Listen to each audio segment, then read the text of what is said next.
Welcome back to the Sooner Surge. Before we get started with this video, hit the subscribe button, turn on your notifications, be a part of what's going on with the Sooner Surge. Also, check out the FanStop, www.thefanstop.com for your OU officially licensed apparel. Use code SURGE to get 10% off your first 3 months. And the women's basketball team, they improved to 5-0 with a absolutely dominating third quarter and go on to win it 88-58 in a game that was 39-38 at the half. And then second half, specifically third quarter, OU goes 28-4 in the third quarter. You look at that and think, is that right? As I was watching, I was like, wow, they are on a run like no other. And win at 88-58, which means first 5 games are all wins over 30 points, Jackson. And just another great performance overall. Yeah, Jason, you said it. It was a tale of two halves. Oklahoma, they got off to a really slow start, especially defensively, giving up a lot of easy baskets, things that we haven't seen Oklahoma do much this year. Now, I think there's an argument that UNLV might be the best team they've played outside of Virginia.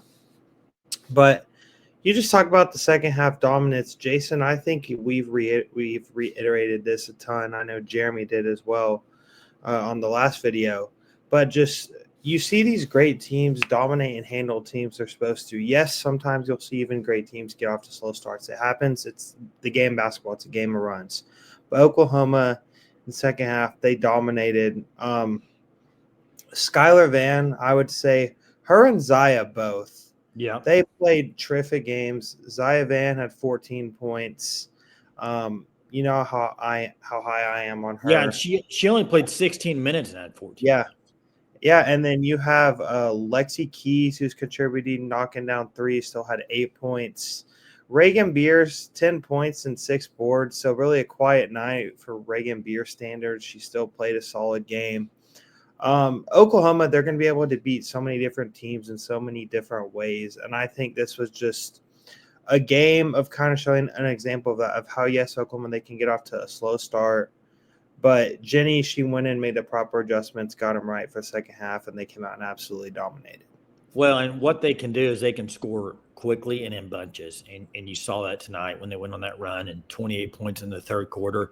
One stat that really stood out to me, and as I was watching, I was like, man, I wonder how many assists she does have. She ended up with 8, and Navia taught with 8 assists. I think it's really good. You look at some stats. I mean, I can go over here, but turnovers were a lot better tonight. And I think that was key to this game and kind of on their run. They only had 14 turnovers, coming off a game. I believe they had 25 maybe the game before. So big improvement there. But won the boards 42-31 or 51-37 overall. Sorry. So one on the glass, shot the ball pretty well from 3-point range. When you look at it, 12 of 29 for 41%. And once again, a game where you hold the opposing team to under 30% in the 3-point line. It's going to bode well for you. But 24 assists on 35 made field goals. Are you kidding me?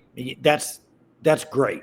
And that's what they do. They share the ball really well. They move the ball really well. They got shooters. They got inside presence. They got it all. This team is poised to make a big run this year, Jackson. Yeah, you talk about Oklahoma's really ability to have it all on so many different levels. And I think we even saw a player like Sahara Williams at the start of the year. She started off really, really hot, played extremely well these last few games. She hasn't been scoring like she was. But you know that if she turns it on, the energy she plays with, the effort, the heart, that's a representation of Jenny Bronchek as a coach and a player, if you ask me, just the way Sahara Williams plays the game. And then you even have players like Lexi Keys, who's such a veteran presence, who, once again, she was 2 for 5 from 3 tonight. I think 3 for 6 from the field, 8 points. But she played a terrific game. And I think if you can get those 8 to 10 points from Lexi Keys consistently, you're going to have, I think, a very good bench in which you have Zaya Van, you have Liz Scott, you have Aubrey Jones, you have Raina Scott as well. So you just have an extremely talented bench.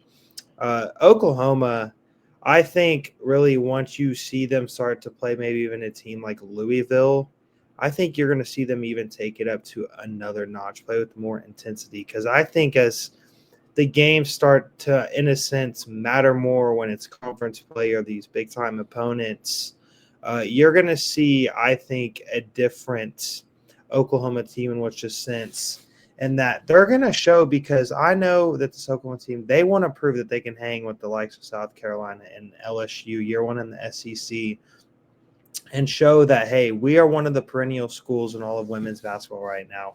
We are here to have the chance to compete for a national championship. Yeah, and Peyton Verhulst, we haven't mentioned her name, but once Yeah. again, another game where she kind of just stat pattern, man. I mean, she fills that stats up 8, 4, and 4, and she does that quite often. It seems with the rebounds and assists, has good numbers across the board.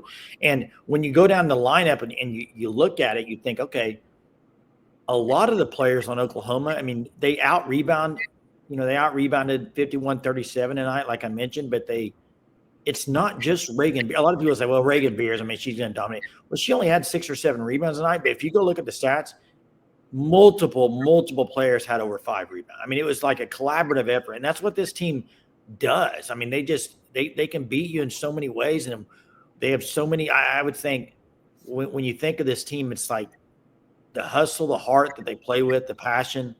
I think it's evident. And then they're very talented. You put all that together, you're going to have a great team and great performances all around. And that's what they do. They just continue to.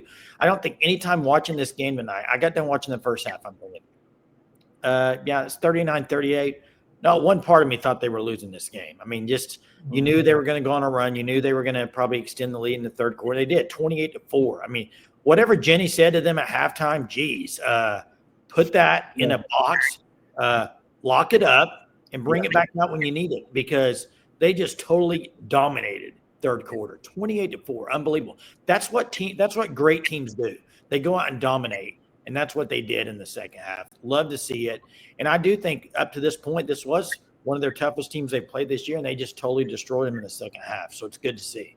Yeah, and I think when you watch this Oklahoma team, Jason, I don't know if you've noticed this, but even some of the players have said it in pressers and stuff after the game.